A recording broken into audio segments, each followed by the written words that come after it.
self-care. Do you know what it means? My name is Oyari Oche. This is a Voice of Self-Care podcast. This is a very special edition where we have two very esteemed guests to dissect the concept of self-care with us. Our first guest today is a distinguished expert in sexual and reproductive health and rights. She serves as a senior technical advisor on self-care at Population Service International within the Health Systems Accelerator team. She's also the director of Self-Care Trailblazer Group. I'm talking about no other person but Dr. Sarah Onyango.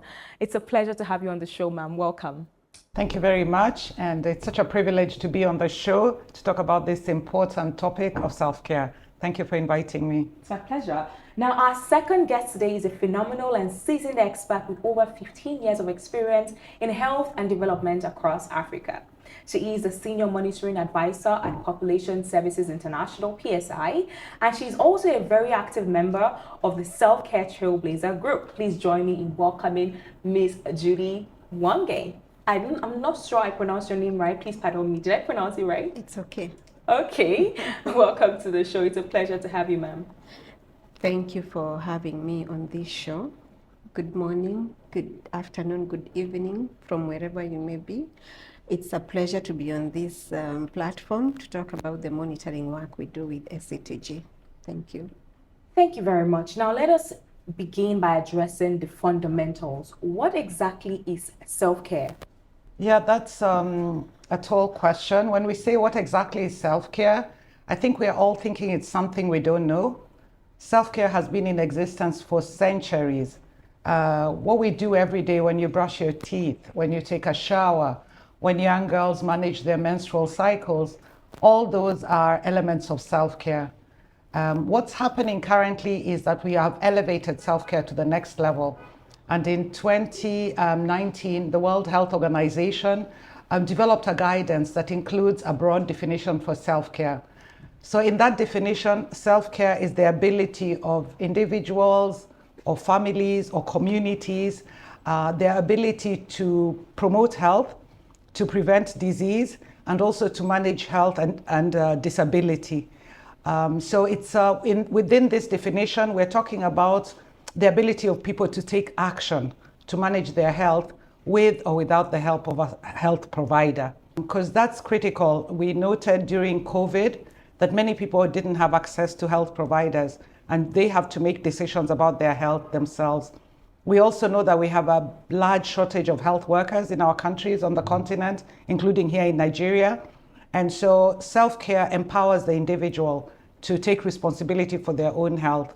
And it's something we are working to strengthen and to institutionalize in the health system. That's very interesting. You already almost answered my next question, which is why is self-care so important, knowing that self-care has to do with managing your health with minimal intervention of health practitioners. So why is it so important globally and nationally? Self-care is important for many reasons. I already mentioned a few, but I think I'll go back to that. On the African continent, there's a growing shortage of health providers, and it's estimated that by 2030, we'll be short of 18 million providers. And so there's not enough providers to go around. The human resource for health is limited, and one of the ways that we can support increasing access to care is empowering the individuals to take care of their own health.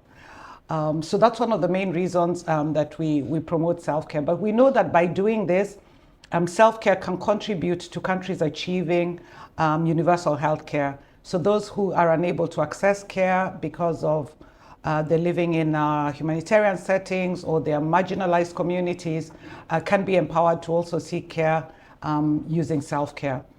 Yeah, and on your second point, self-care does not mean negating the role of the health system. It is not in isolation from the health system, it is part of the health system. It's integrated into the health system, but really empowering the individual to also take control. Some people might hear self-care and think it is the same thing as self-medication. So is there a difference? Are they the same thing? What's the difference between self-care and self-medication? Self-care consists of several elements or, So the first thing is like being able to diagnose your problem. So that's self-diagnosis. A second element of self-care is being able to manage to manage the disease. So that's self-management, and self-management can include self-medication. So self-medication is an element of self-care, but not in isolation, because we are looking at being able to diagnose, to manage, but also to link to the health system. So refer if you need to get follow-up care. Interesting. Now, this next question goes to you, Ms. Judy. Now, why is it so important to monitor and measure self-care interventions? I'll start with a quote. I don't remember who the author is, but he said that without data, it's just another story. Because it's easy to tell a story. Anyone can tell a story. But if you really want to monitor and measure any intervention, not just self-care intervention, you need data. That's why it's important to ensure that you're tracking the progress that you're making towards meeting the goals and objectives of any intervention, so that you have data to advocate. For example, if it's White Ribbon Alliance, you need data to advocate. Otherwise, with the story, you will not go far. So you need the evidence, and the evidence comes from data. Thank you so much. Now, speaking of evidence and data, I'm going to ask you, ma'am, a question, Dr. Onyango. What is the current status of self-care interventions globally? What is the current global status of self-care interventions? As I made reference earlier, the World Health Organization developed guidelines for self-care in 2019, and these guidelines were updated in 2022. Since then, the Self-Care Trailblazers Group and other organizations have been working to help institutionalize self-care at country level. And at the end of 2023, more than 22 countries globally had adopted national self-care guidelines, which means that self-care interventions are being more and more integrated within the health system. We are seeing increasing growth or scale up of a lot of care around contraception. So we're seeing an increase in contraceptives provided for self-care, specifically DMPA-SC, which is the subcutaneous injectable for contraception. We're seeing more progress with HIV self-testing for sexually transmitted diseases. So overall, there's increased growth in self-care. And this we can attribute this to the guidance development and the fact that many countries are already putting in place policies for implementation. That's commendable. So, Ms. Judy, I have a question for you. How exactly do you measure these interventions? What are the most effective ways to achieve the accurate monitoring and measurement? There are many ways of looking at it, and this depends on the problem and the intervention. But I'll say that to accurately measure and evaluate, you need to understand the goal of the project. And the goal comes from understanding what is the problem that we are trying to address, and then what are we proposing to do about it, and really understanding what results do we want to see out of all the interventions that we plan to do. Then how are we going to measure that? So in measurement, you need to identify indicators and identify ways in which you're going to collect data to respond to those, to respond to the data needs that come with each of the indicators.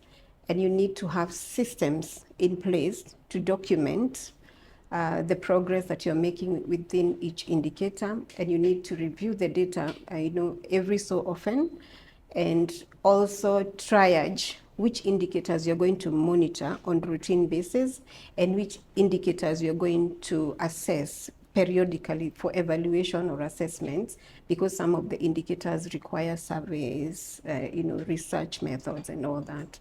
So that's what I can think about without going into so many details. So you need to understand the problem and know where you're going. Okay. And the way you'll know where you're going is by using the indicators. Okay, so Yes. I'm afraid I might have to ask you to go into details, even though you're running away from going into details.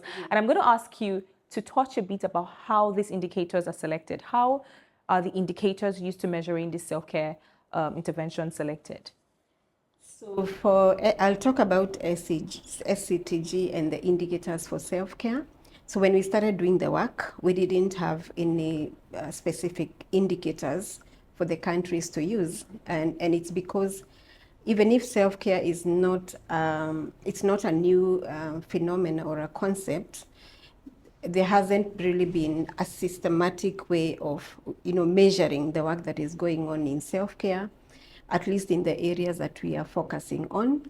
So it's interesting because we allowed the countries to look at the MOH priorities and the strategies and come up with their own indicators in the beginning. So each of the 5 countries that we're working with had their own indicators. And through implementation of those indicators and learning, we worked with the evidence and learning working group within SCTG and came up with some sort of standardized indicators. And it is these standardized indicators that were used as a guide by the countries that we work with to select indicators for each of the countries. So each of the countries has their own priority indicators. Some of them are the same. Some of them have had to be, adopted to suit the environment. So it's not a straightforward process, but at least now we have a standard guide that is used as a reference point for those indicators. That sounds really rigorous and thorough. Well, you spoke about SCTG, the Self-Care Trailblazers Group. For people who do not know, I would like you, ma'am, and Dr. Onyango, to tell us more about the activities of the SCTG. So the Self-Care Trailblazers Group, commonly referred to as the SCTG, is a coalition. So it's a members coalition, and we invite anyone who's interested in learning more about self-care to join the coalition. You can join the coalition by going on our website, where we have a platform where members can join. The coalition, it brings together people who are interested in self-care. Right now we have over 1,000 members from all over the globe. Most of them come from the Global South. And through this platform, we're able to share, create awareness, build support for self-care, which is so important because many people don't know what self-care is. So we try to create awareness. If there are individuals who would like to, for example, self-contracept, this is an opportunity also to learn about what these are, where you can get those kinds of support and services. We also have several working groups that allow us. One working group focuses on evidence and learning that my colleague Judy has spoken about. We aim to ensure that we have up-to-date evidence the countries can use, institutions, etc., to make decisions about adopting self-care approaches in their programming. And then we do advocacy work. We do advocacy work because we'd like the governments, we'd like ministries of health to support availability of contraceptive commodities and services. It requires funding for commodities and services. It requires policies and guidance, training, a whole range of initiatives to make it happen so that that woman or that girl who previously didn't access services might be able to take a contraceptive method home and maybe even take enough doses to use for the whole year. So the Evidence and Learning Working Group is a platform to really make it happen, to try and make it. Yeah, thank you. That sounds a whole lot. Okay, so let's talk about some of the misconceptions around self-care. What are some of the misconceptions that you feel need to be clarified about self-care? There's quite a range of misconceptions about self-care, and I think the one that quickly comes to mind is people thinking, can we trust women to do this? Mm-hmm. Are they literate enough? Are they responsible enough? And we get this from a variety of angles, health providers having concerns about women's ability to manage their own health in a safe way, in an effective way. So for that reason, we try to work a lot with health entities and professional health associations, again, to build awareness and support, and to work around training approaches, addressing quality. Yeah. The other misconception or challenge that we have is as we promote self-care, then women and girls are able to access commodities through different outlets, including pharmacies, etc. And so there's always the concern about the quality of those products. And so it's important for us to work jointly with the relevant entities to ensure that quality is being monitored at all the where people can access these products. Okay, ma'am, do you have anything else to add? What do you think some of the misconceptions around self-care are? And do you think anyone that comes to mind that you think needs to be clarified? It's the overall misunderstanding of what self-care is. Okay. And that generates a lot of confusion, because when you talk about self-care, people think that maybe it's going to the gym, eating healthy. It's not a misconception. It's really self-care. Mm-hmm. But when we come to the field where we are working, when you talk about self-care, people really don't understand what we mean. So even in my own office, if I say self-care, they ask me, what is self-care? So I have to say it's about HIV self-testing. It is contraception. It is self-inject. Oh, they say, that is what it means. Okay. So you have to give examples for people to really understand where you're coming from with self-care. And then when it comes to dealing with our professionals in health, I think they misconceive it to mean that we are replacing the role of the doctor or the nurse and giving the power to the patient, and that generates some form of resistance. So we really need to define and clarify where we are coming from when we talk about self-care. I hope that clarifies most of your doubts about self-care. And if you are not clarified enough, please stay tuned. We're still on the conversation about self-care.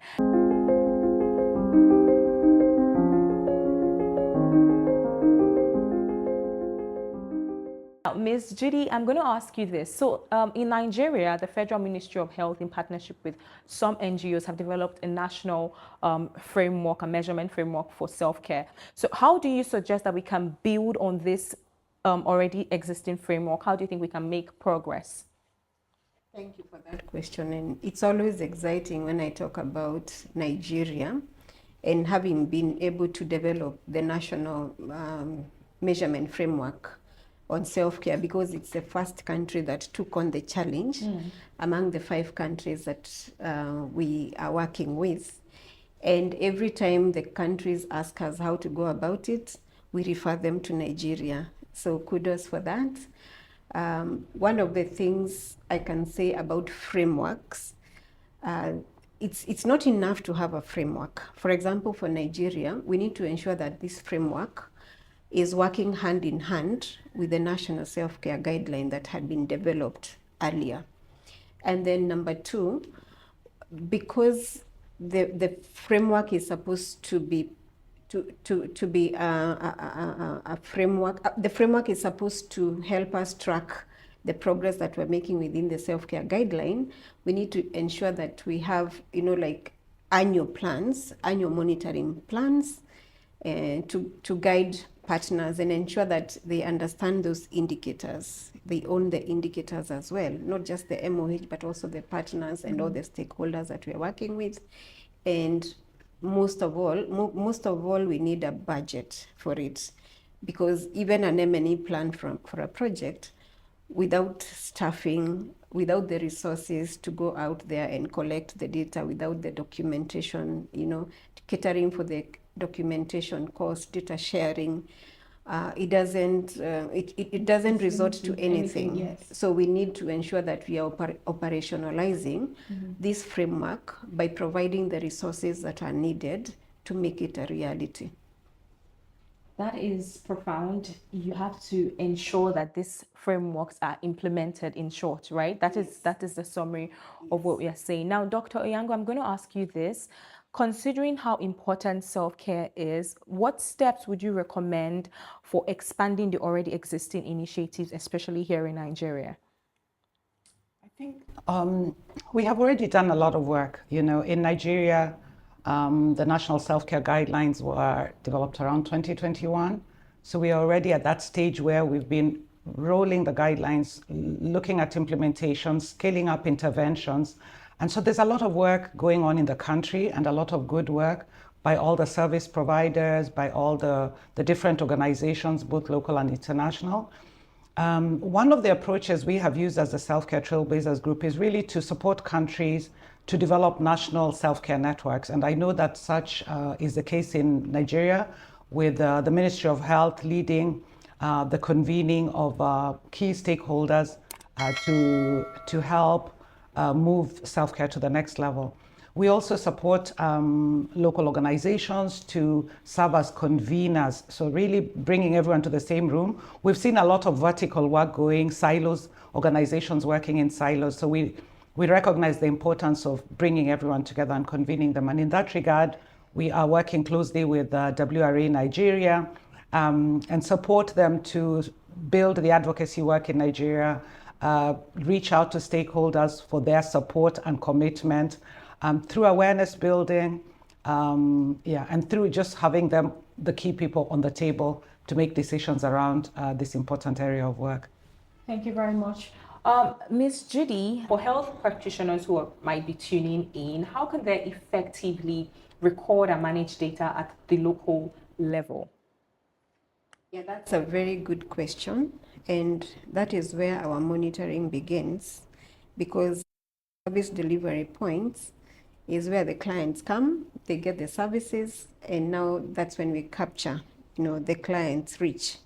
So first of all, the practitioners need to understand the indicators for self-care that are being tracked by the health system.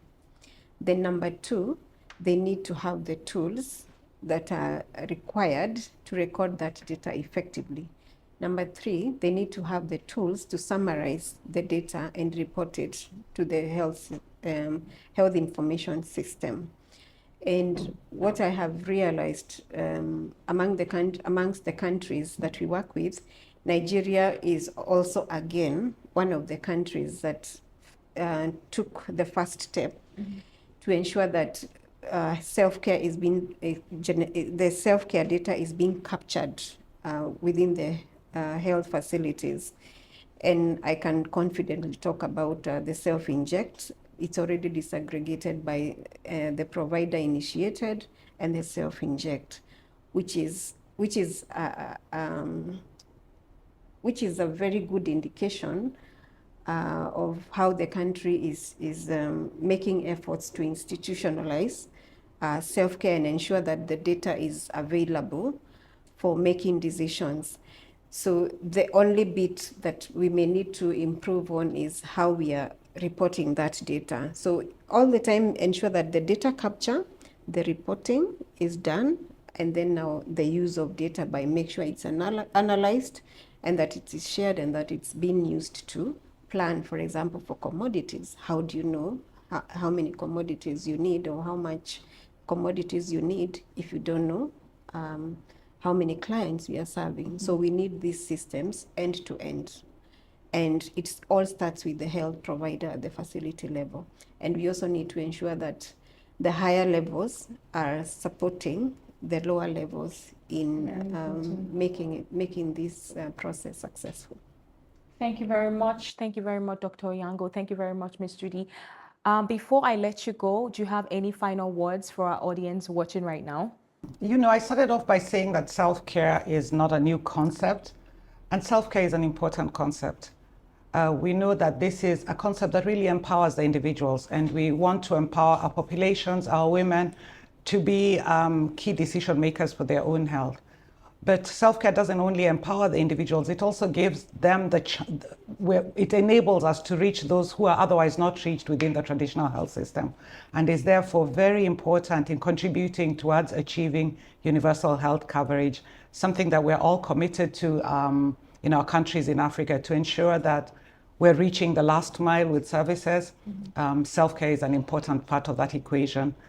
So we really want to make sure that all key stakeholders embrace this and help us empower the individuals to better take control of their health. Yeah, thank you. Thank you very much. Ms. Judy, any final words for our audience? Yes, I do have some final words. And what I can say about monitoring and evaluation, it's not a process that is cast on stone. So the systems we put in place need to be iterated.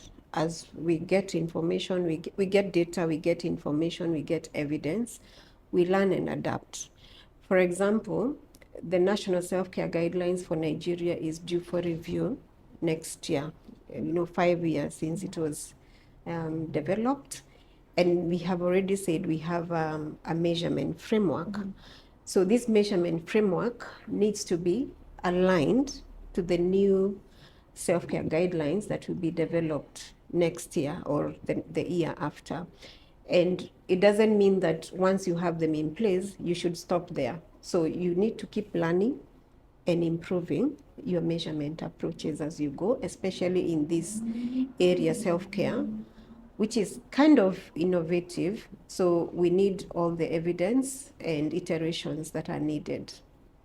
Thank you very much, Dr. Onyango. Thank you very much, Ms. Judy. It has been a really insightful conversation on self-care. This is the Voice of Self-Care Pod. My name is Oyare, and I'll see you next time. Bye.